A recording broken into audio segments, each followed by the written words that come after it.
Well, thank you, Chair, for the introduction. I also echo some of your initial comments. A huge thank you to Amanda, both personally and organisationally, for all the support, counsel and endurance of the last few years. And some of us obviously know you better than others, and welcome to Sinead. Similarly, I'd echo your comments, Chair, about how Lynn Owens will be missed. She's been a strong advocate and supporter of policing and tackling organised crime here. And obviously we wish her well in her course of medical treatment. I've also a chance here today to introduce probably a broader sort of collection of senior people as the team changes. So we've got Will Young here for the first time, and Melanie Jones, who's acting Assistant Chief Constable as well, to help give some of their perspectives on issues that doubtless will crop up. I obviously present the report to you today in its totality, but probably use my opening comments to take one theme out of it, which was actually already in there. But obviously, sadly, we've been overtaken by recent events in London. And I suppose we would all share sort of our horror at the horrific murder of Sarah Everard and the events of last week, which then unfolded in the public space. I suppose on reflection, which we've already given a lot of consideration and thought to in the last few days, I suppose it's remembering that the debate around policing here often focuses on the issues that fall out of the past and the society emerging from conflict. But I don't think anyone doubts that Sarah's murder and that of other women across the UK and much closer to home has brought to sharp focus the unacceptable reality that impacts women and girls from all communities in the here and now.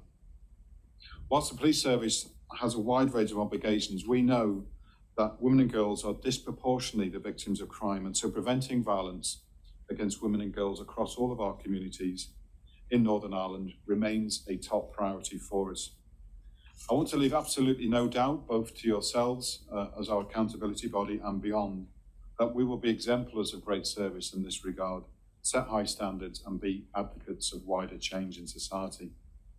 We obviously have an obligation to make sure that leadership is matched through words and deeds, and I want to give an unequivocal commitment to you today from all of us that the police service stands ready to play its part in addressing these issues. We do understand the damage and hurt that has been caused to trust and confidence in policing, it has to be said, across the UK as the result of the horrible actions of a serving police officer. I know from speaking to my own officers and staff of the sheer anger, frustration and upset at what happened to Sarah and of the impact it's had on how the public views their police service. For me and anyone that's chosen a career, we'll touch on this doubtless today, that seeks to help and protect their local community, it goes against everything that we stand for. So I'm glad to have the opportunity today, Chair, to share with you some of the developments about our forthcoming action plan in relation to how we will consider improvements in tackling violence against women and girls, which we hope to have ready in the near future. But also we want to look inwards into the organisation and look at a thorough review of our own internal processes to make sure we're doing everything we can to provide confidence and reassurance to women and girls across Northern Ireland. In addition to the publication of a comprehensive strategy, I've taken the step of asking Pamela and Mark, based on their experience and talents, to lead a thorough review to encompass our operational approach, as well as what we're doing internally.